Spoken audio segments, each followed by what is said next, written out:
As a Gen Xer, do you feel like you need at least $1 million to retire?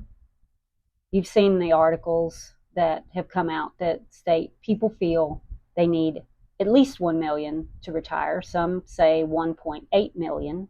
But I want to talk about that in this video. I want to talk about the fact that I don't feel like I need that much at all. And I don't think a lot of people need that much.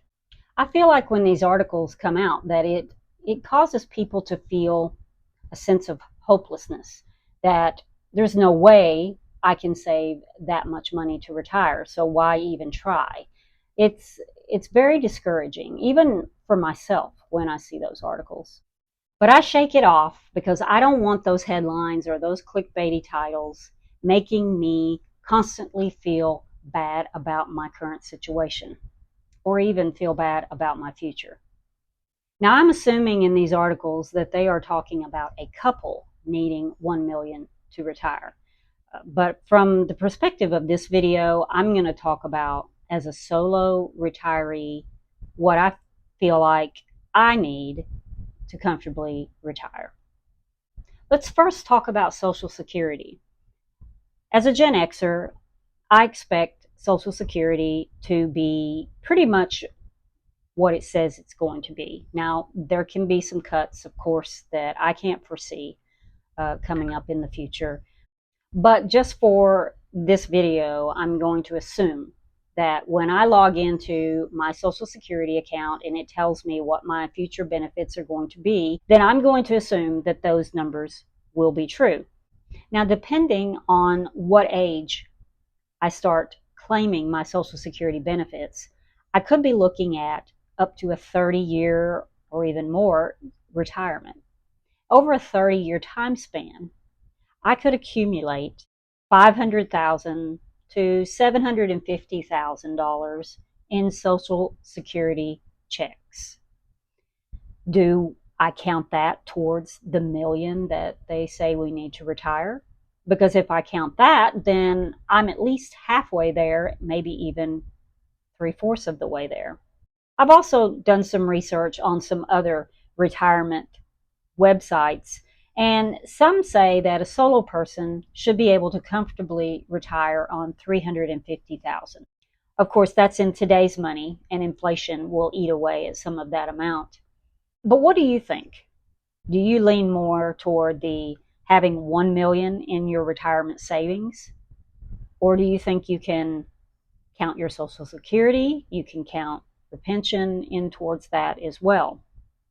Now, it's probable that some of these estimates are basing those figures on the famous 4% rule that William Bengen, I'm sorry if I'm pronouncing his name wrong, made really popular with his research. And if you're not familiar with the 4% withdrawal rule, he states, and he's tried this out in hundreds of different scenarios, that if you only withdraw 4% of your total retirement savings balance each year, and you can adjust that for inflation as the years go by, but if you only withdraw 4%, then it's very, very highly likely that your retirement balance or your retirement capital will not be diminished over the course of a 30-year retirement.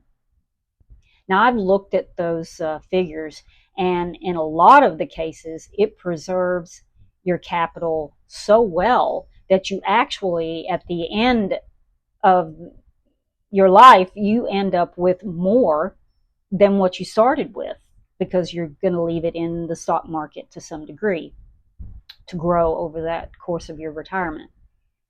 So I think that is really popular with a lot of people, because a big fear among most of us that are thinking about our retirement is that we'll run out of money. And this rule just about guarantees that you won't. But it also preserves a lot of your capital. Let's say you want to leave a nice inheritance to your heirs. But if you're not interested in leaving a big inheritance, maybe it's just not something that is that important to you, then do you need to preserve that capital by only withdrawing that 4%? Because on $1 million, drawing 4% would equal $40,000 each year. So, once again, I think it depends on everyone's personal situation, the desires they have, how much they've saved so far. But I don't prescribe to the I need $1 million to retire.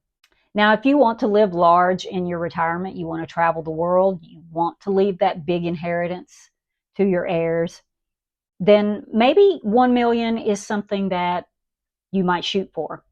But for most people, I don't think they need to be consumed with trying to get to that amount, or worse, feeling hopeless because they know they can't save that much money. Now, in my opinion, I probably lean more toward the $350,000 figure, and depending on Social Security as well, and living a conservative lifestyle in my retirement. I've lived conservatively most all of my life, so I don't expect to change that when I retire. But tell me what you think. Tell me what I missed. What is it that I am not thinking of? Do you also think that including Social Security into the package is wise?